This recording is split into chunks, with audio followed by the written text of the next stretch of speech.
Tayo ditong KTM Duke 200. Yeah.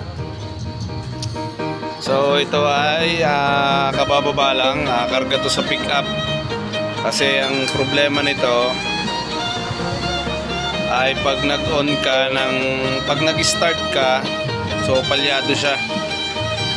So yan, nagwa-warning. Ito, wala to. Warning lang to kung naka-side stand ka o paubos na yung gas.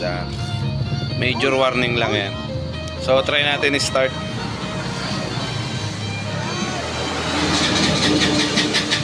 So ayan, papansin nyo, hard starting.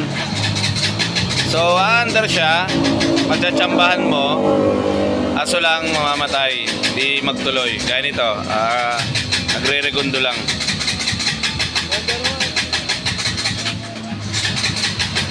So unang gagawin natin dito mga tropa ay throttle body cleaning. Tapos saka natin da-diagnose kung bakit hard starting pagka linis na tayo ng throttle body. So ayan, ayaw talagang umandar.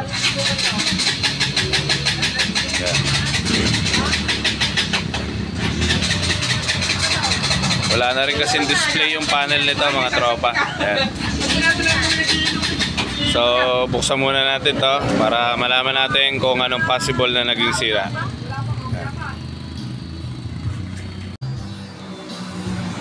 So bali mga tropa, nakalas ko na yung throttle body niya ito.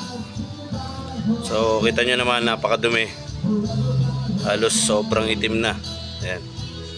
So ito nga pala yung mga kakalasin nyo pag maglilinis kayo ng throttle body nitong KTM 200. So ito yung injector. So kasama yan, pabubugahin natin yung injector nito para makita natin kung okay pa yung mga holes nya, kung lahat ay lumalabas pa yung gas. Tapos ito naman mga tropa, ito yung pinaka TPS nya. Yan. So ang function nito, kung sa mga automatic ay may spring umiikot, ito hindi. Ang function naman ito forward tsaka backward lang. Yan mga tropa, mga ganyan lang yan.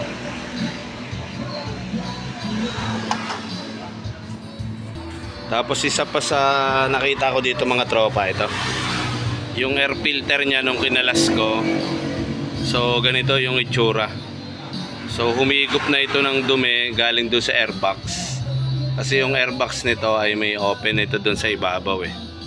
So ito yung nakita ko na dumi. So possible to, isa to doon sa pinagmulan din kung bakit hard starting tapos medyo palyado yung motor. So linisin lang din natin to mga tropa. So bale, ito yung mga tatanggalin nyo. Yung tangke, yan. Tangke, tapos yung airbox, ito mga tropa, tatanggalin nyo para mahugot nyo rito yung throttle body. Tapos tatakpan nyo ng basahan to mga tropa pagka nakalas nyo na. Yan, dito. Bunga nga nung throttle body natin. Kasi baka mapasukan to ng kung anong matigas na bagay. So makakasira yan. So yun lang mga tropa, linisin ko muna to gamit yung cleaner natin. Tapos update ko kayo pagka nabuo ko na uli. Subukan natin paandarin kasi napakadumi oh. So ganun lang, pare-parehas lang naman yung proseso ng paglilinis ng throttle body nito.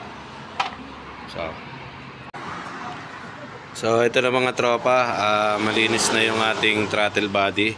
Ayan. Mapapansin nyo yung mga butas nya. So lahat ay malilinaw na. Hindi kagaya kanina na sobrang itim. Ito.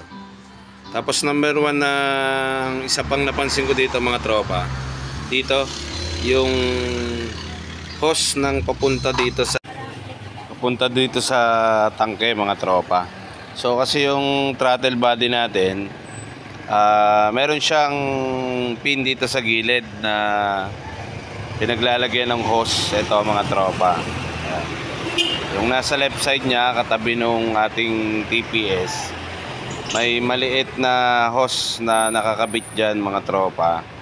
So ito, yung hose na yan, pinaglalagyan yan mga tropa dito sa may tangke.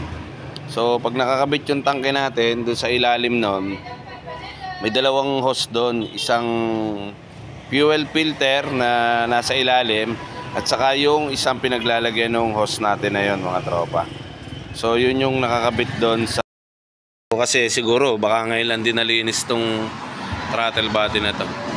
So isalpa ko muna doon mga tropa, tapos paanda rin natin.